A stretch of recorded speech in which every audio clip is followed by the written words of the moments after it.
Carta aos Hebreus, no capítulo 1, nós leremos do verso 3 até o verso 14.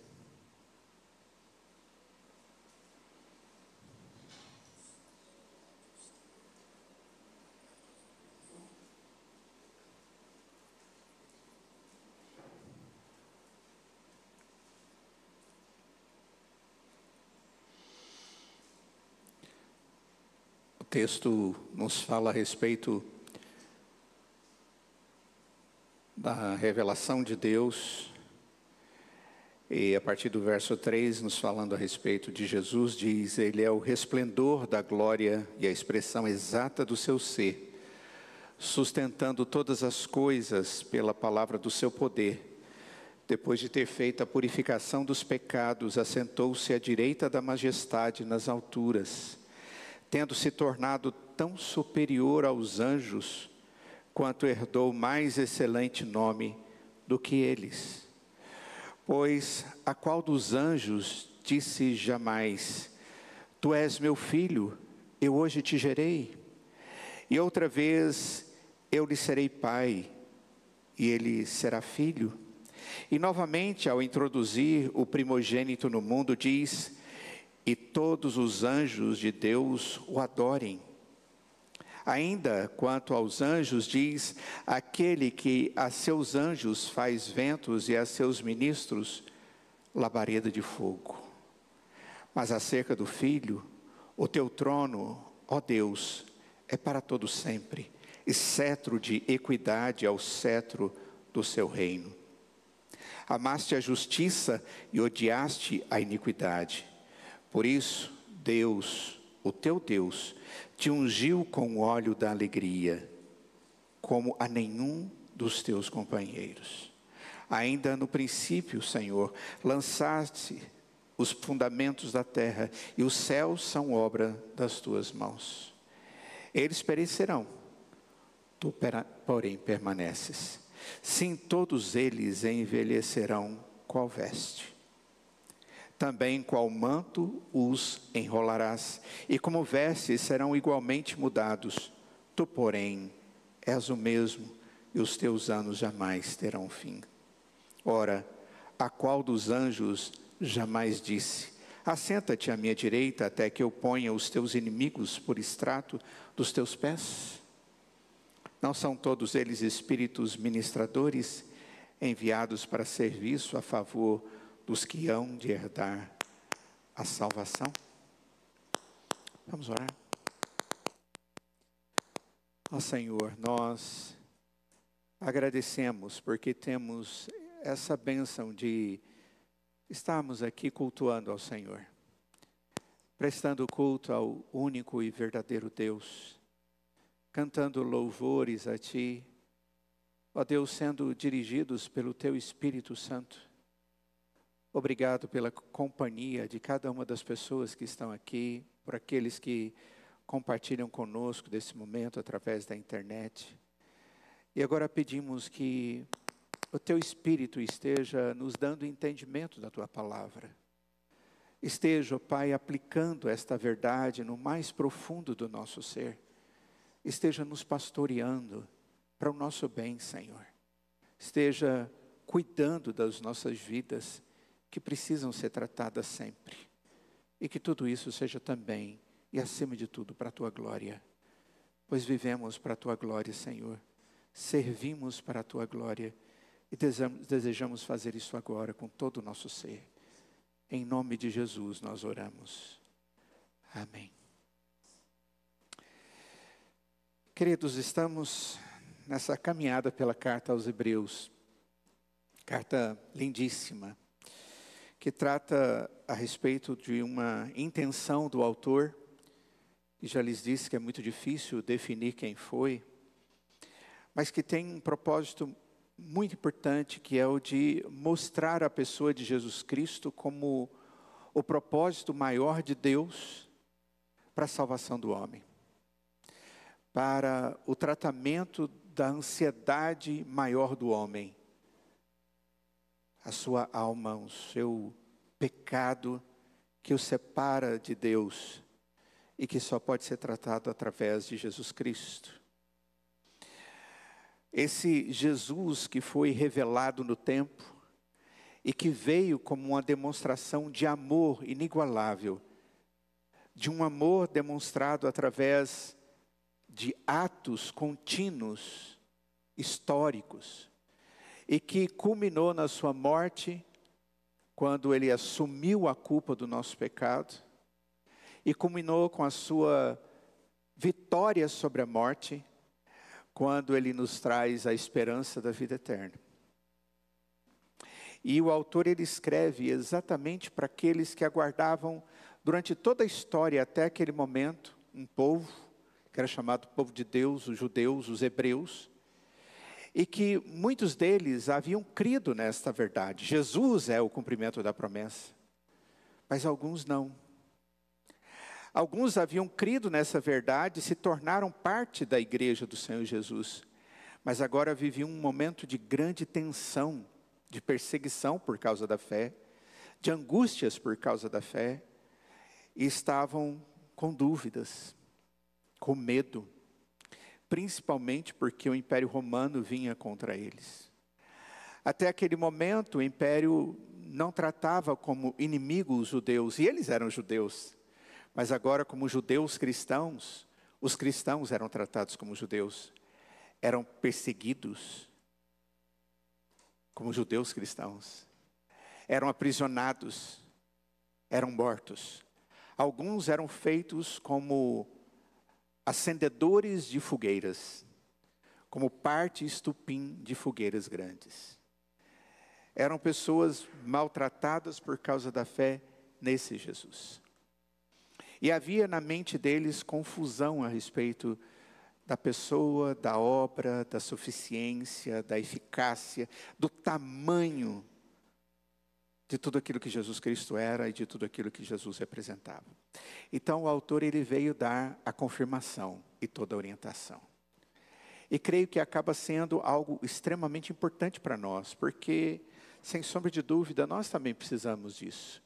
Precisamos continuamente conhecer a Jesus e cada vez mais, e termos a confirmação daquele que cremos, a fim de que não só possamos intelectualmente estarmos convictos a respeito do Deus que cremos, mas também, a partir disso, temos uma vida de intimidade com Deus e de compromisso com Deus cada vez mais profundo.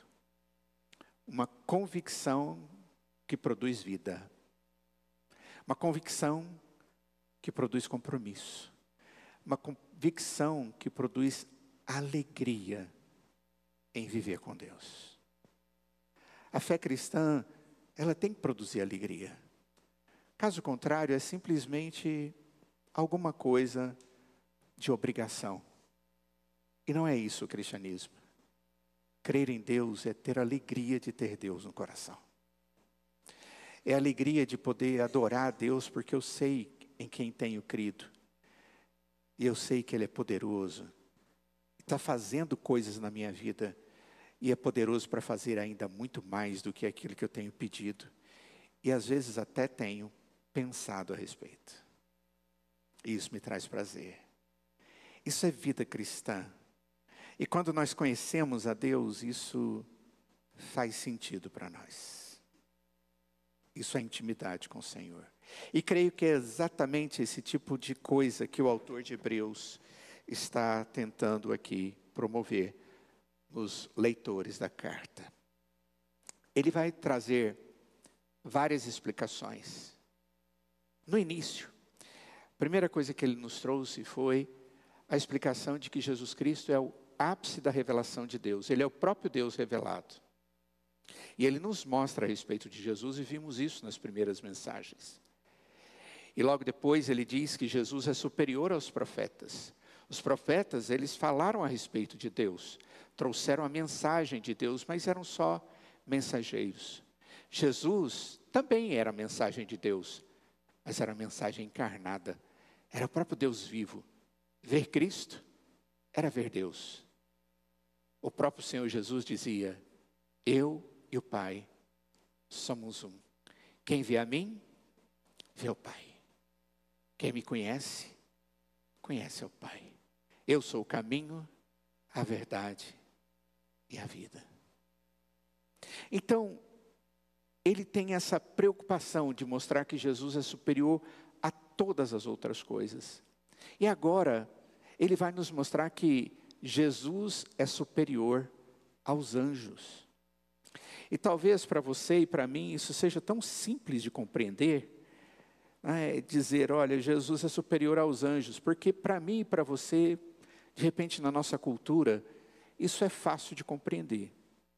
Mas naquela época não era tão simples assim, não. As coisas eram mais difíceis de serem compreendidas.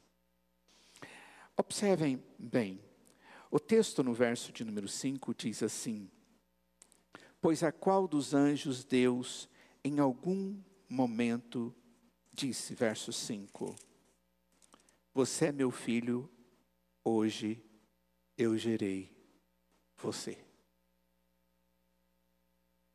Essa pergunta é uma pergunta que nós temos uma resposta simples e objetiva. A nenhum anjo isso foi dito dessa forma.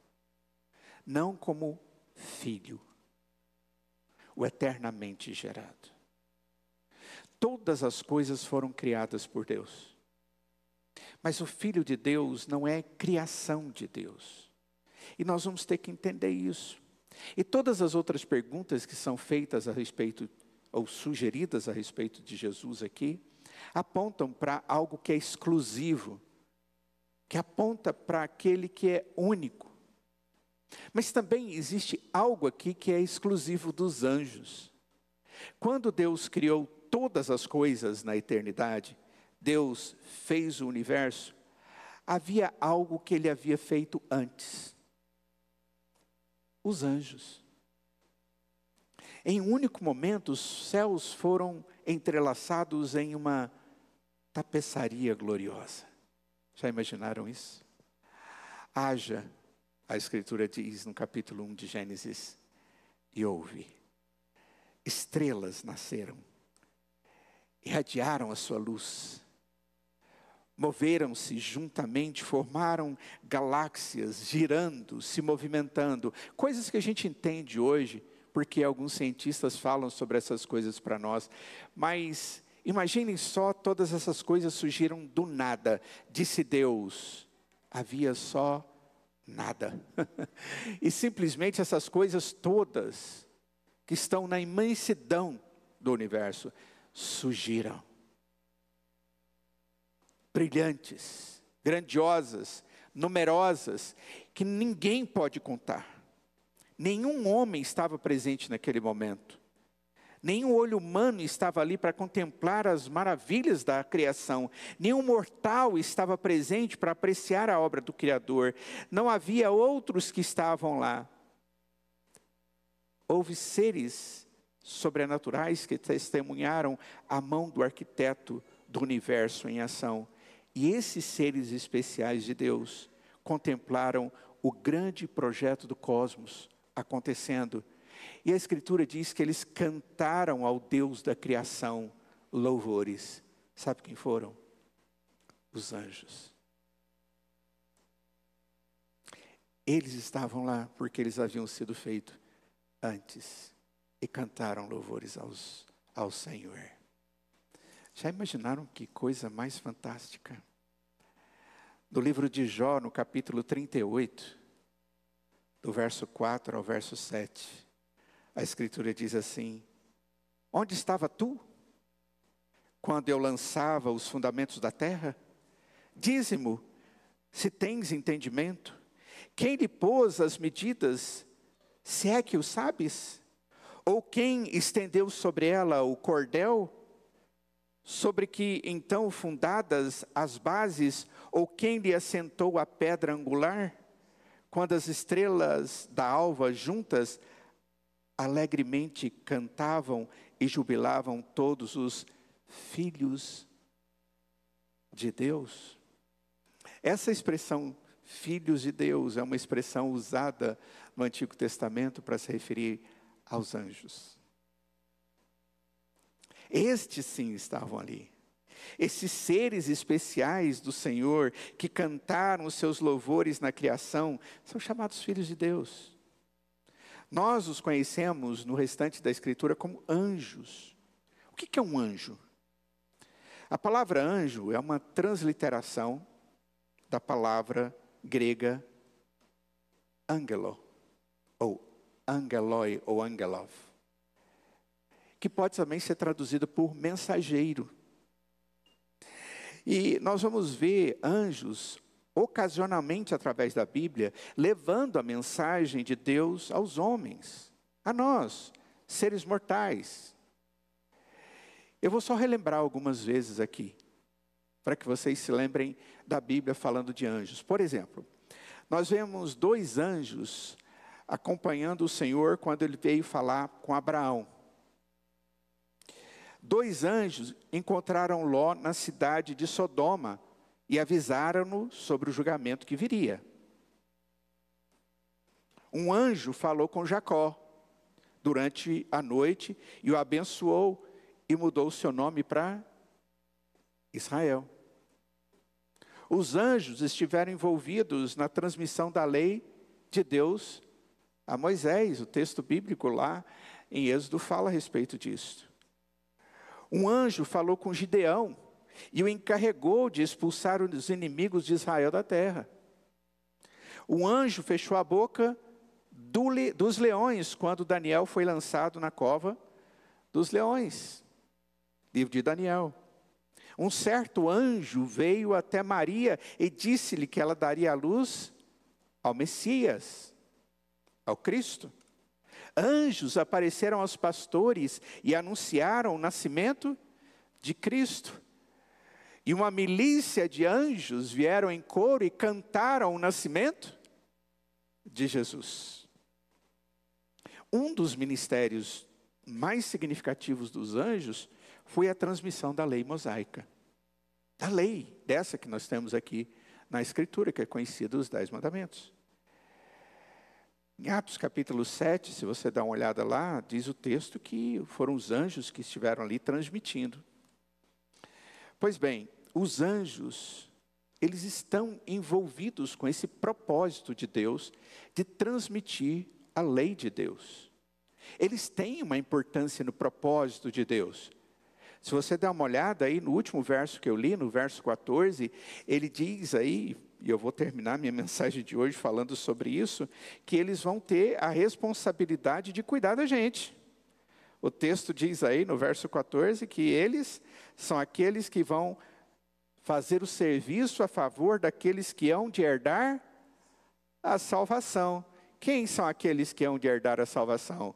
Aqueles que creem em Jesus como Salvador. Se você crê que Jesus é o seu Salvador, você aceitou Jesus como seu Deus, aquele que perdoa os seus pecados, Ele é o seu Salvador. Em algum momento você fez isso na sua vida, os anjos do Senhor cuidam de você.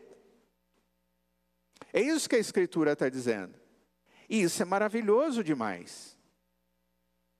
Os judeus, eles tinham uma grande consideração pelos anjos. Se uma mensagem fosse dada por um anjo, ela teria um peso muito maior do que se tivesse sido dito por um homem qualquer, inclusive pelos profetas. Os escritos judaicos ensinavam que os anjos serviam como mediadores entre Deus e os homens. Olha só, aí eles começaram a aumentar um pouquinho as coisas. Estava correto até certo ponto, mas eles começaram a aumentar. Eles também ensinavam que os anjos estavam envolvidos nos processos de tomadas de decisão de Deus. Pronto, aí já começou a enrolar tudo. Aí Deus já tinha que sentar com um conselho de anjo para tomar decisão.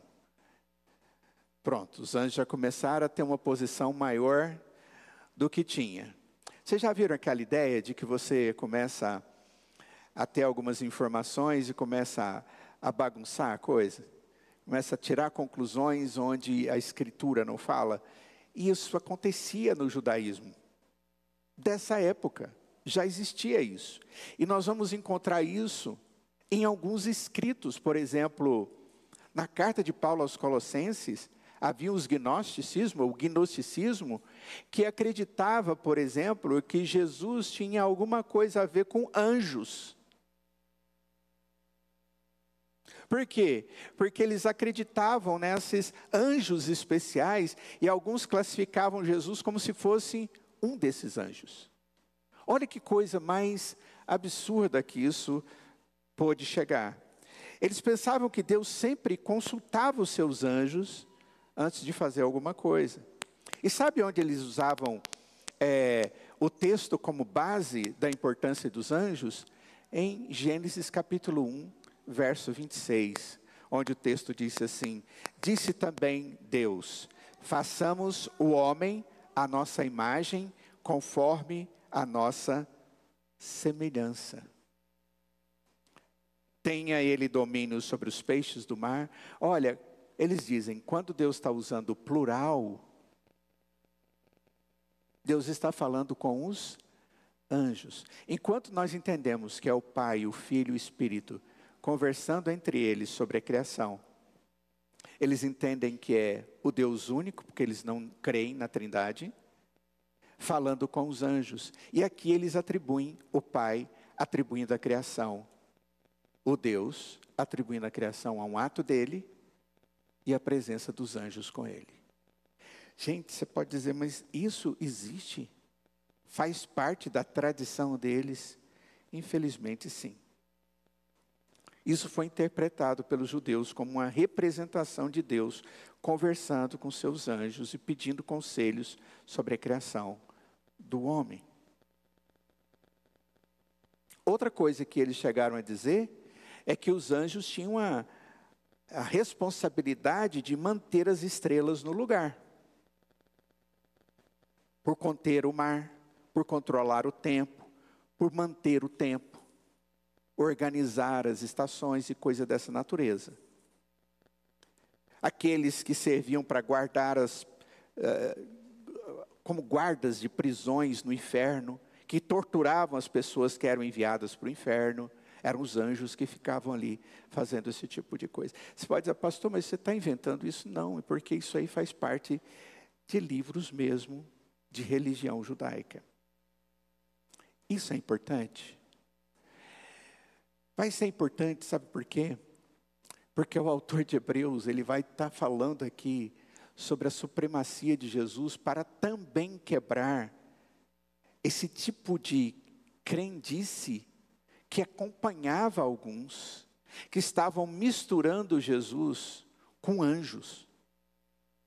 Estavam misturando o nascimento de Cristo Jesus e a teologia envolvendo a pessoa, a obra, a eficácia, a suficiência da obra de Cristo Jesus aos próprios anjos. Então o autor, quando ele escreve aos crentes judeus, é por isso que eles são chamados Epístola aos Hebreus, para tratar também sobre esse problema, como também para mostrar que era Jesus superior aos profetas. Essas pessoas foram criadas para acreditar em muitos desses conceitos de anjos. Como resultado, eles presumiam que não poderia haver nada maior do que os anjos. Alguns judeus chegaram ao extremo de adorar anjos. E existia adoração de anjos. Anjos adorados. E no gnosticismo, como eu disse para vocês, alguns ensinavam que Jesus era como um anjo. Pois bem, isso tudo é para que a gente possa ter compreensão do que estava acontecendo naquela época, e como a carta aos Hebreus naquela época atingia muito mais do que a gente imagina. Tinha muito mais significado naquela época do que a gente imagina hoje. Apesar de que hoje, esse tipo de pensamento gnóstico também tem. Tem pessoas que cultuam a anjos hoje. Tem pessoas que atribuem a anjos certos poderes e domínios e capacidades que quase equivalem a Deus. E vai por aí afora. Mas o que o livro de Hebreus nos traz? Deus nos mostra nesse texto. Jesus é totalmente superior, porque Ele é Deus. A aliança que Ele trouxe é melhor do que a primeira aliança, porque Ele é Deus. A primeira coisa que o texto nos traz, versos 4 e 5. Ele herdou o mais excelente nome do que eles. Qual é o nome? Tu és meu filho, eu hoje te gerei. Outra vez, eu lhe serei pai, e ele será filho. A primeira coisa, Jesus, ele é filho. O filho do homem. Essa é a expressão que é usada para Jesus. Não é o filho de Deus, como é usado para os anjos, mas o filho do homem. Essa expressão, filho do homem, hoje pela manhã eu trabalhei com vocês na escola dominical, se refere ao nome que é dado a Cristo, o herdeiro que viria. Aquele que vem como o prometido de Gênesis capítulo 3, verso 15, como filho da mulher, que era o Messias, o ungido, que viria para resolver o problema do homem, o próprio Deus encarnado. Esse é o Filho, esse é Jesus. A primeira razão pela qual Jesus é melhor do que os anjos é porque ele tem um título mais exaltado do que eles. A última mensagem que eu trouxe para vocês, eu mostrei para vocês como títulos são importantes. Os nomes no mundo antigo eram importantes. Esses nomes eram significativos. E eu mostrei para vocês, por exemplo, que Jesus era conhecido como o primogênito, o Messias, o Redentor, o advogado, o Filho. Todas essas expressões mostram o título dele, aquilo que ele era. Tu és o meu filho, hoje eu te gerei. Essa é uma citação de Deus, do Antigo Testamento. Se você for em Salmo capítulo 2, versos 7 e verso 6, você vai encontrar lá. Eu, porém, constituí o meu rei sobre o meu santo monte Sião, proclamarei o decreto do Senhor. Ele me disse, tu és meu filho, eu hoje te gerei. Esse é um texto, Salmo capítulo 2, profético, se referindo a Cristo Jesus. E agora citado no livro de Hebreus. Nenhum anjo jamais recebeu esse título. Nenhum anjo jamais foi chamado de filho. Os anjos são criaturas fantásticas. Eles têm um poder tremendo. Eles entram na presença, mas Jesus é melhor do que isso. Ele é o filho e ele é chamado de primogênito. Agora mesmo vamos ver o que significa isso. Segunda coisa que o texto traz no verso 6 é que os anjos adoram a Cristo. Verso 6 diz, e todos os anjos de Deus o adorem. A próxima razão pela qual Jesus é melhor do que os anjos é porque ele é adorado pelos anjos. Lembra, os anjos adoraram a Deus na criação. Eles viram a criação e adoraram a Deus porque eles reconheceram a Deus como o seu Criador e o Criador do universo. E agora, essa é uma referência ao nascimento de Jesus. Embora Jesus estivesse desde toda a eternidade existente com o Pai e com o Espírito, houve um tempo na história em que ele se tornou carne. Deus nasceu na forma de um homem, ele se tornou um homem, e ele é chamado de o primogênito. O que é o primogênito? É o primeiro na família, ele era o líder da família, ele tinha a primeira parte da herança, ele tinha uma posição de destaque, ele era o filho número 1, ele tinha a preeminência. Todos os outros dependem dele, ele toma as decisões, ele conduz a todos os demais. Essa expressão era conhecida naquela época, muito conhecida naquela época. O nascimento de Jesus foi esse tipo de nascimento, foi o primeiro nascimento do povo de Deus. E todos os anjos o adorem. É maravilhoso isso, porque a gente percebe que esse tipo de coisa aconteceu mesmo, né? Em Lucas capítulo 2, no verso 9, diz, e um anjo do Senhor desceu aonde eles estavam, aqueles pastores. E a glória do Senhor brilhou ao redor deles e ficaram tomados de grande temor. Quando Jesus nasceu. Vamos imaginar a cena? Jesus nasce. Os pastores estão ali. Tenta imaginar a cena.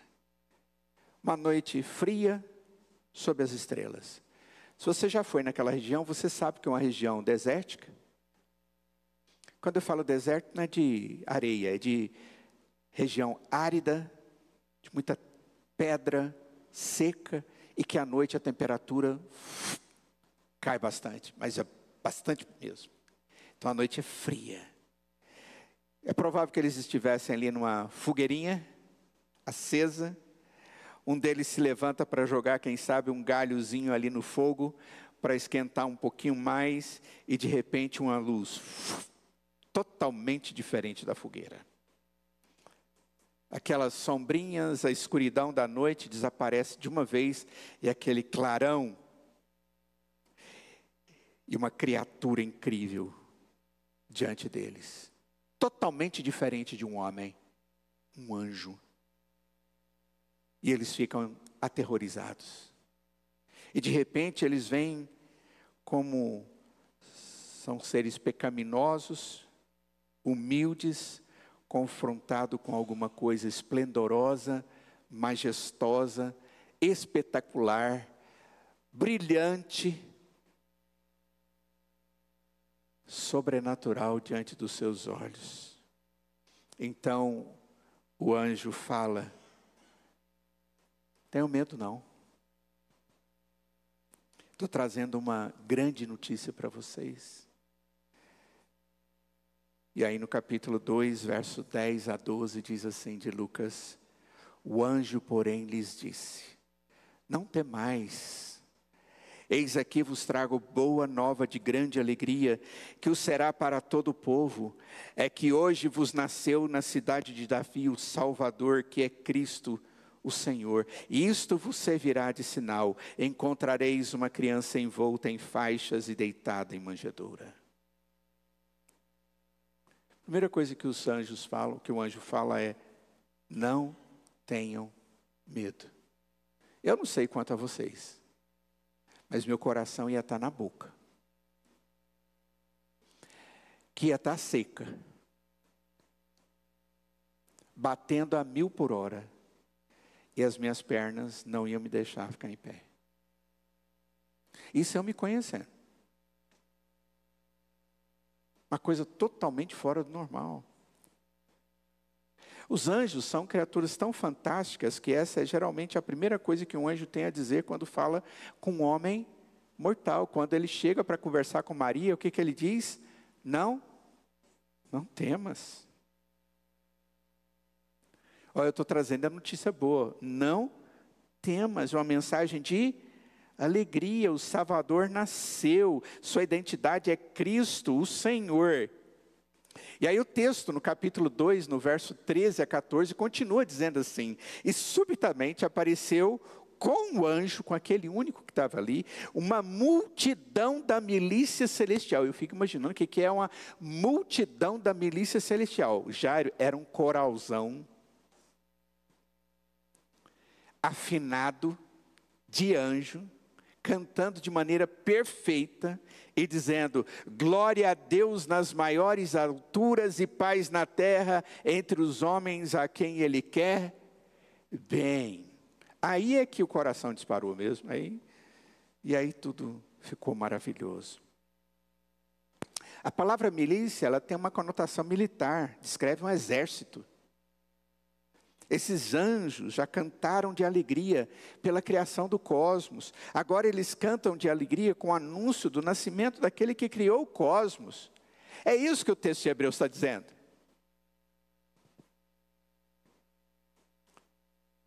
É exatamente isso que o texto está dizendo. Os anjos adoraram Jesus e cantaram seus louvores. Os anjos sabem que é errado adorar alguém que não seja Deus. Eles adoraram o Criador e adoraram o Filho de Deus que estava diante deles. Então essa é a evidência da divindade de Jesus Cristo. Ele não é um anjo, Ele é Deus. Ele merece ser adorado, Ele é o Filho de Deus, Ele é digno de adoração. O nosso Deus, Jesus, ele merece ser adorado, e os anjos o adoram. Qual é o papel dos anjos? No verso 7. Ainda quanto aos anjos, diz: aquele que a seus anjos faz ventos e a seus ministros labareda de fogo. Os anjos são vistos em contraste com Jesus nesse versículo, é muito interessante. Jesus é o herdeiro de todas as coisas, no verso 2 diz isso. Depois no verso 2 diz que ele criou todas as coisas. Depois no verso 3 diz que ele é o esplendor da glória e a representação exata da natureza de Deus. Depois diz que ele sustenta todas as coisas pelo poder da sua palavra. Depois diz no verso 3 que ele purifica os homens de todos os seus pecados. Depois diz no verso 3 que ele assentou na majestade, à direita das majestades de Deus nas alturas. Verso 4 diz que ele é o Filho de Deus e que os anjos o adoram, no verso 6. Tudo se referindo a Jesus. E agora, por outro lado, nós vemos diversas verdades sobre os anjos. Os anjos são aqueles que Deus faz deles ventos. E faz deles ministradores. O Salmo 104 é exatamente isso que está sendo dito lá. Diz assim: fazes a teus anjos ventos e a seus ministros labaredas de fogo. O autor de Hebreus está simplesmente citando o texto Salmo 104, verso 4. Esta é a imagem do Deus soberano, todos soberano. Ele controla o universo. O vento cumpre suas ordens. O fogo é seu sinal de autoridade. O mensageiro é usado aqui em vez de anjo, porque a palavra anjo e mensageiro é a mesma coisa. Isso ocorre porque são a mesma palavra, tanto no grego quanto no hebraico. Quando você vai traduzir, você pode traduzir a palavra mensageiro e pode traduzir a palavra para anjo. Dá no mesmo, tanto no grego quanto no hebraico. O autor de Hebreus aqui, ele está mostrando a coisa de uma forma muito visível. Deus está no controle do mundo espiritual como no mundo físico. É como se ele estivesse dizendo: olha, ele é aquele que é anjo no sentido espiritual e é aquele que ministra as coisas assim no mundo físico. É como se ele estivesse mostrando as duas dimensões do anjo. É aquele que pode ser usado por Deus para fazer a sua obra, tanto numa esfera espiritual quanto numa esfera material. Eu e você conseguimos entender as coisas e vemos as coisas no mundo espiritual? Não, a gente só sente. Mas os anjos vêm. Eles convivem com o mundo espiritual com Deus. Eu vejo os efeitos do mundo espiritual. Mas eu não vejo os anjos de Deus aqui. Eu não vejo os anjos de Deus me protegendo aqui, mas eles estão aqui. A palavra de Deus diz que eles acampam ao redor daqueles que temem e amam o Senhor, que Ele me protege das ações malignas do diabo, Ele cuida de mim. Eu não consigo ver essas coisas todas, mas o anjo do Senhor, os anjos do Senhor estão sempre cuidando de nós. A ação é espiritual, eu não vejo, mas eu desfruto disso. Mas eu consigo compreender das ações quando elas se materializam. Mas o anjo não, ele discerne essas coisas todas. O espírito e as coisas físicas. Deus é aquele que faz os seus ministros como labareda de fogo. Essa imagem do Deus soberano, nós somos informados de que Ele controla todas as coisas. E Ele usa os seus anjos em todas as coisas. Por que disso? No verso 8 e no verso 9, ele diz: mas o Filho, o teu trono, ó Deus, é para todo sempre, cetro de equidade é o cetro do teu reino. Deus, o teu Deus, te ungiu como óleo de alegria, como a nenhum dos teus companheiros. E mais uma vez é dito, olha, não tem nenhum anjo que recebeu essa glória, essa dignidade. Nenhum deles recebeu essa unção que Cristo recebeu. Jesus é rei, é profeta, é sacerdote, ele foi ungido para ser todas essas coisas. Nunca, nenhum anjo foi jamais alguém que recebeu isso. E Jesus o é para todo sempre. É aquele que jamais vai deixar de ser quem ele é. E o texto continua dizendo, no verso 10 e 11, que é aquele que governa eternamente, diz o texto, é aquele que lançou os fundamentos da terra e os céus são obras das suas mãos. Os anjos têm limites, foram criados, mas ele permanece eternamente. Jesus jamais terá fim, nunca teve início. Ele é eterno. Ele é o soberano Filho de Deus, como diz o verso 13 e 14. É aquele que está sentado à direita de Deus. E diz o texto, e Deus coloca os seus inimigos aos seus pés. E para concluir, a palavra do Senhor diz, é aquele Jesus que coloca os seus anjos para nos servir. Servir a quem? Aqueles que hão de herdar a salvação. Amados, esses somos nós.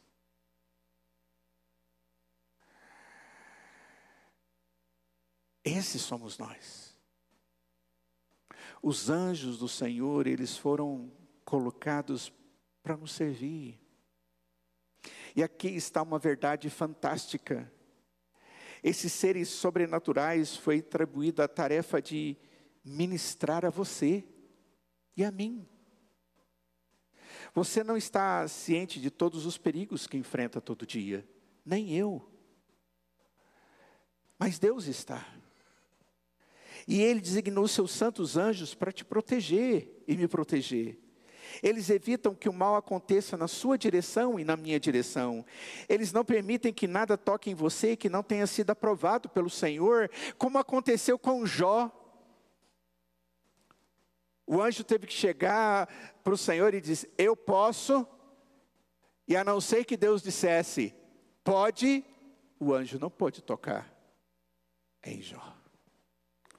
E quando finalmente chegar o dia em que você for chamado para casa, aquela definitiva, porque quando cremos em Deus, nós deixamos de ser habitantes daqui, mas somos moradores do céu. Eles atuarão como uma escolta real para o céu, porque eles virão nos buscar com o Senhor Jesus. A palavra de Deus diz que quando Jesus Cristo vier em glória buscar a sua igreja, os anjos do Senhor virão em milícias celestiais, cantando em adoração. E todo joelho se dobrará, e toda língua confessará que Jesus é Senhor. E nós estaremos sendo recebidos por Ele, com os anjos. Jesus não é um anjo. Jesus não é menor que um anjo. Jesus é superior a eles. Eles são criaturas. Eles servem aos propósitos de Jesus. E o maior propósito de Jesus é servir à igreja do Senhor Jesus e glorificá-lo eternamente. Por que isso é importante para a igreja? Porque isso era importante para aquele povo, para que eles não estivessem em momento algum desviando a glória de Deus. Sabe por quê? Porque Deus não admite que a glória dele seja desviada. E você pode dizer, pastor, mas que loucura, eu jamais desviaria a glória de Jesus para outro lugar qualquer. Será? Eu tenho visto tanta gente desviando a glória de Cristo para tantas outras coisas que eles acham tão importante para que eles possam ter vida mais abundante. A verdadeira vida abundante depende da nossa comunhão com Cristo. A qualidade da sua vida depende da qualidade da sua comunhão com Cristo. Depende da sua intimidade com Cristo. Do seu entendimento do amor de Cristo por você. Quem te fez foi Ele. Quem perdoa os seus pecados é Ele. Quem morreu na cruz foi Ele. Quem ressuscitou foi Ele. Quem te dá o Espírito é Ele. Quem cuida de você a cada segundo é Ele. Para que você possa desfrutar das coisas que Ele tem te dado.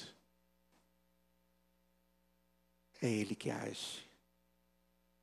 E muitas vezes Ele usa os seus anjos. Mas é Ele quem determina todas essas coisas. Não imprima na sua vida outra maneira de viver como servo de Deus. Porque não vai dar certo. As coisas vão parecer que está tudo bem, mas não estará. Dependa do Senhor Jesus e tudo te irá bem. Era sobre isso que o autor estava preocupado. As pessoas que estavam lendo essa carta estavam preocupados. Puxa, e se Roma vier contra mim, que agora sou um cristão? Ele está dizendo, não vai buscar ajuda nos anjos. Dependa de Cristo. Porque Deus pode até usar os anjos, mas eles são instrumentos nas mãos do Senhor. Vamos orar. Ó Deus, nós te agradecemos porque o Senhor é o Deus de toda glória.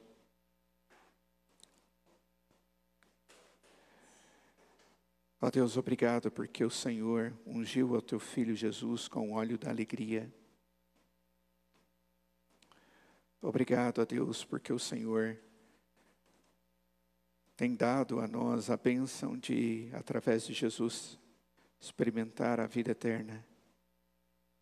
E dependendo dele, ó Pai, caminhar em vitória todos os dias.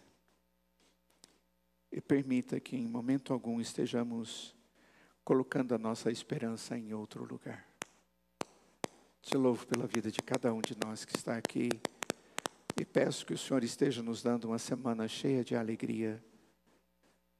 Uma semana, ó Pai, onde todas as lutas possam ser enfrentadas com a graça do Senhor. Continue a nos proteger e a nos fortalecer em Ti. E que a nossa maior alegria seja honrar o Teu nome. Em nome de Jesus é que oramos.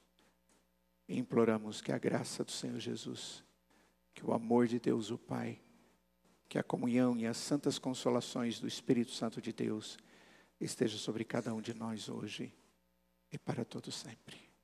Amém.